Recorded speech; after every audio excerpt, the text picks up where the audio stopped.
ఒక్కడ పెట్టిన ఎక్చర్ బండి బండి బండి పట్టుకపోతే అయిపోతుంది.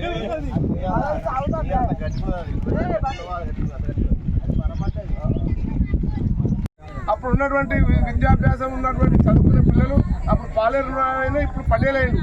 అంటే రాను రాను దేశంలో ఇవన్నీ ఒకరికన్నా వాళ్ళు ఎక్కువ చేస్తారు మంచితనంగా. దాన్ని కాబట్టి మీరు దేశం దాని గురించి ఆలోచన చేయండి. ఇది రాష్ట్రంది కాదు. టీఆర్ఎస్కి వేసిన ఓటు వేస్తే, కాంగ్రెస్కి వేసిన ఓటు వేస్తే, నరేంద్ర మోడీకి వేస్తే మీకు ఆ ఓటు వాల్యూ మీకు రేపు తెలుస్తుంది. ఓటు వేసిన తర్వాత మీకు ఆటోమేటిక్గా మీకే తెలిసిపోతుంది.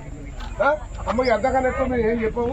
దయచేసి మీరు అందరూ ఎవరు మా తారతమ్యాలు లేకుండా అందరు కలిసి అందరూ మనం నరేంద్ర మోడీకి వేయాలని మీ అందరికీ పాదాభినందనలు చెప్తున్నాను.